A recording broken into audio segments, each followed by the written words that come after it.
Welcome to Rajasthan GK training. दोस्तों स्वागत है आप सभी हाई कोर्ट एलडीसी के सभी अभ्यर्थियों का राजस्थान जीके ट्रेनिंग के इस यूट्यूब चैनल पर।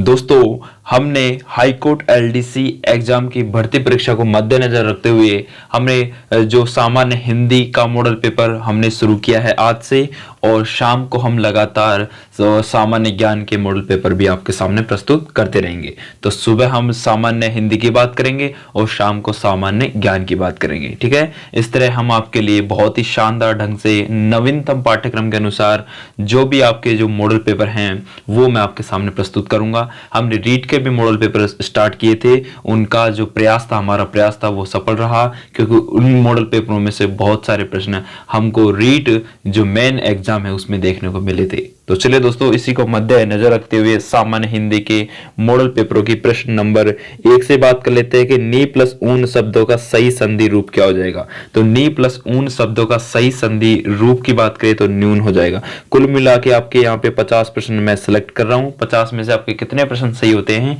नीचे कमेंट करके अवश्य बताना लास्ट में, ठीक है। चलिए अगला प्रश्न दोस्तों कि गायक शब्द का सही संधि विच्छेद क्या होगा। तो गायक शब्द का अगर सही संधि विच्छेद बात करें तो गे प्लस अक गायक, गे प्लस अक गायक, ठीक है। ये इसका सही संधि विच्छेद हो जाएगा, ठीक है, गायक का। चलिए अगला प्रश्न है कि निम्नलिखित में से किस शब्द का संधि विच्छेद गलत है। तो ऐसा कौन सा शब्द है जिसका संधि विच्छेद गलत है। तो दोस्तों बात करें पितृोपदेश, तो पितृधन उपदेश, यही अपना गलत आ जाएगा। और प्रौढ़ का प्र प्लस उड़, ये भी सही है।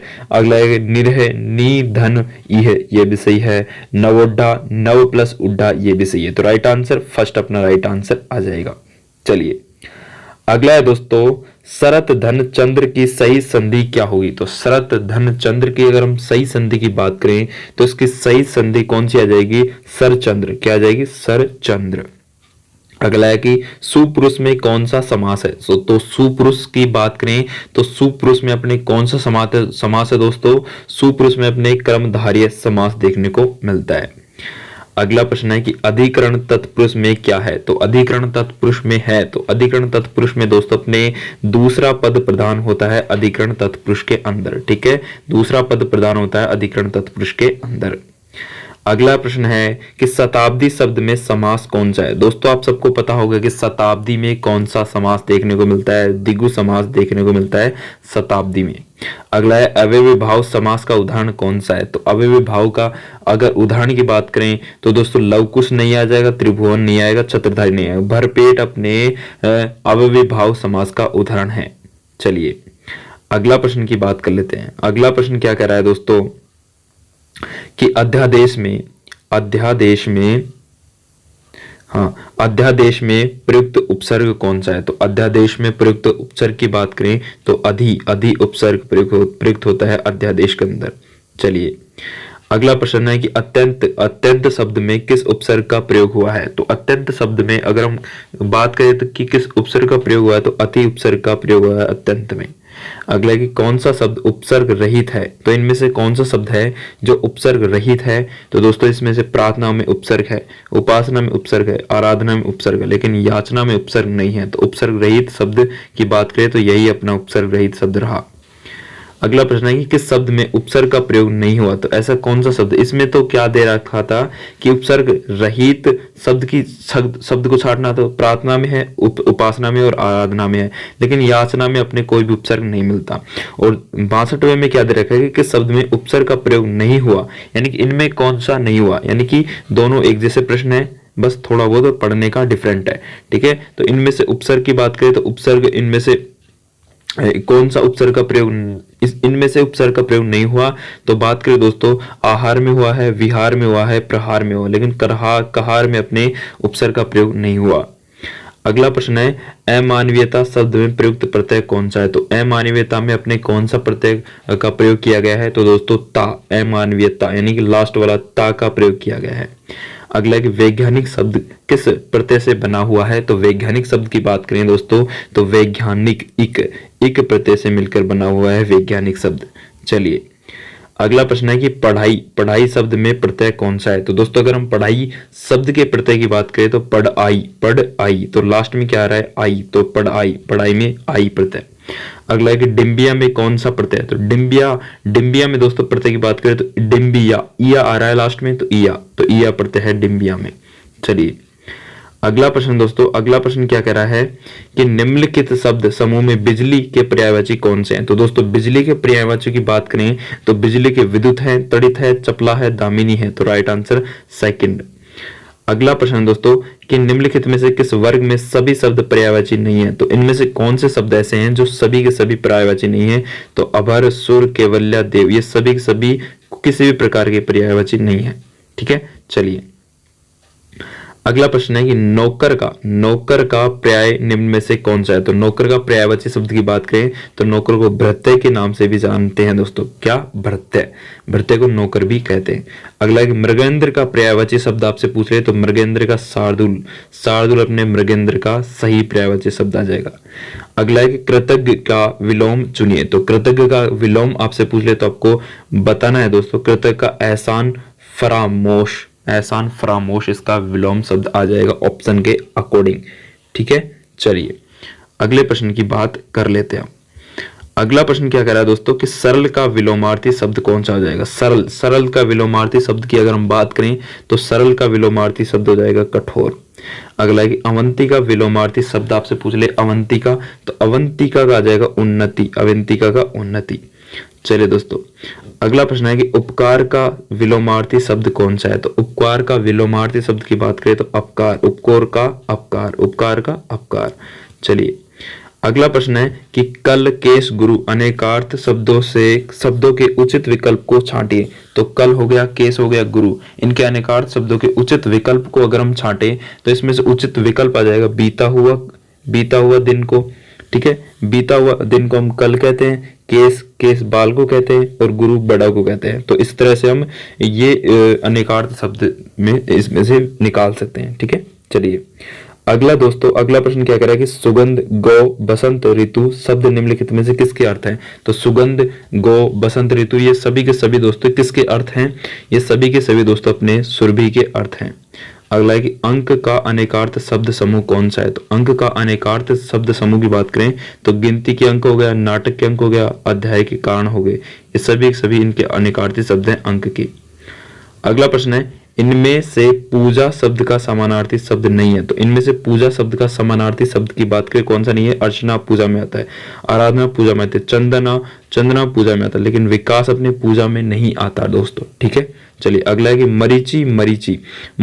मरीची शब्द का सही अर्थ क्या हो जाएगा? तो मरीची एक तरफ है बड़ी री और छोटी ची, और एक तरफ है बड़ी री और बड़ी ची। इनका शब्द का सही अर्थ की बात करें तो सही अर्थ में क्या आ जाएगा? एक मरीची का अर्थ होता है किरण और दूसरी मरीची का अर्थ होता है सूर्य। तो किरण और सूर्य इसका राइट आंसर आ जाएगा। अगला प्रश्न है कि आदि शब्द का सही अर्थ कौन सा हो जाएगा? तो एक तरफ छोटी दी, एक तरफ बड़ी दी।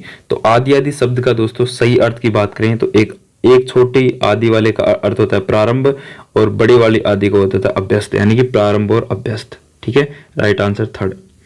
अगला प्रश्न है कि किस क्रमांक में सूत शब्द का सही अर्थ भेद है? तो सूत शब्द का सही अर्थ भेद की बात करें तो एक सूत का अर्थ होता है सारथी और दूसरे सूत का अर्थ होता है पुत्र।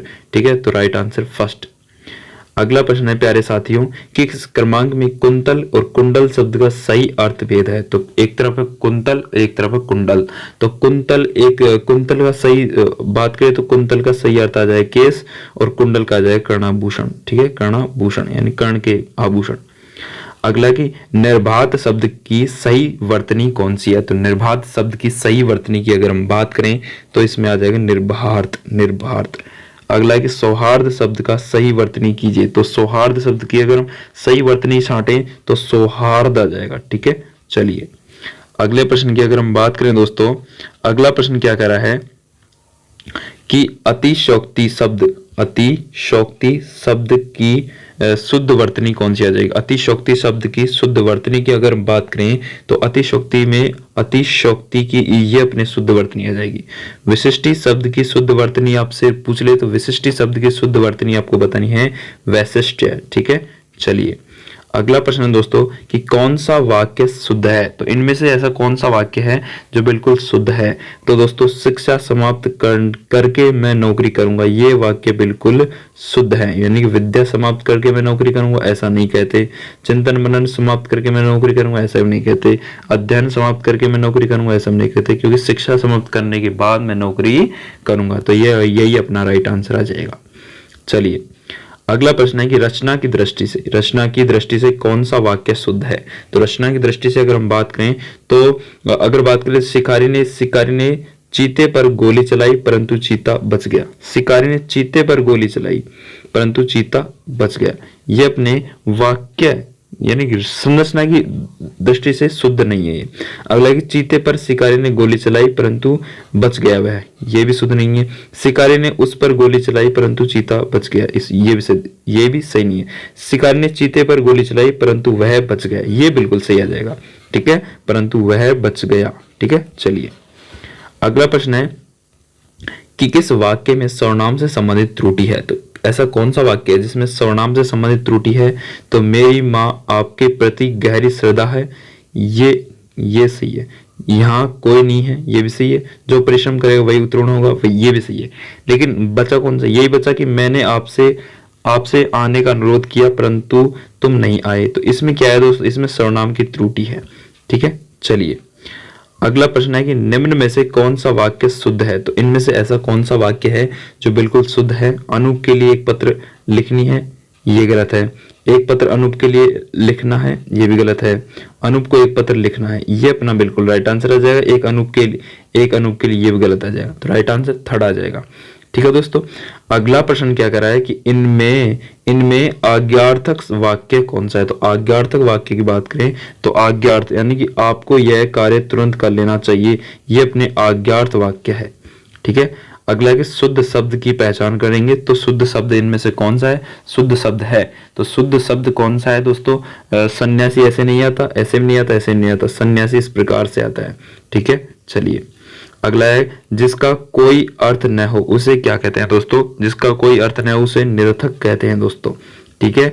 अगला है जिसमें कपट न हो उसे क्या कहते हैं। जिसमें कपट न हो तो उसको हम एक नाम से जानते हैं दोस्तों, और उसे हम कहते हैं निष्कपट, ठीक है। चलिए अगला प्रश्न है जो कुछ न जानता हो पद के लिए एक शब्द कौन सा है। जो कुछ न जानता हो दोस्तों उसको हम कह सकते हैं अज्ञेय, ठीक है, अज्ञेय। और ज्ञेय जो सब कुछ जानता है उसको ज्ञेय कह सकते हैं, ठीक है। चलिए अगला प्रश्न दोस्तों कि जिसके पास कुछ न हो वाक्यांश के लिए एक शब्द कौन सा है। जिसके पास कुछ ना हो उसको अंकिचन बोल सकते हैं, ठीक है, अंकिचन बोल सकते हैं। गड़े मुर्दे उखाड़ना का अभिप्राय क्या जाएगा। तो गड़े मुर्दे उखाड़ना का अभिप्राय पुरानी बातों को दोहराना, ठीक है। चलिए अगला प्रश्न है कि कौन सा क्रम सही नहीं है। तो इनमें से ऐसा कौन सा क्रम है जो बिल्कुल सही नहीं है। तो गांठ बांधना मुहावरा है बिल्कुल, चुल्लू भर पानी में डूबना मुहावरा है, उल्टे बांस बरेली को क्या ये मुहावरा है। नहीं दोस्तों ये अपने मुहावरा नहीं है। अगले ऊंट किस करवट में बैठता है लोकोक्ति है, ठीक है, लेकिन उल्टे बांस बरेली को ये नाम मुहावरा है, ठीक है, मुहावरा नहीं है। तो इनमें से कौन सा क्रम सही नहीं है। तो यही अपना क्रम सही नहीं है।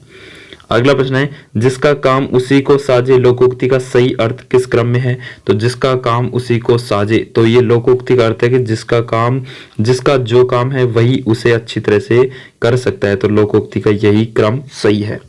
अगला और लास्ट प्रश्न है मेरे प्यारे साथियों कि डंका बजाना मुहावरे का सही प्रयोग किस क्रम में हुआ है। तो डंका बजाना मुहावरे का सही क्रम अपने प्रतिष्ठित हो जाना, इसमें सही प्रयोग इसमें हुआ है दोस्तों।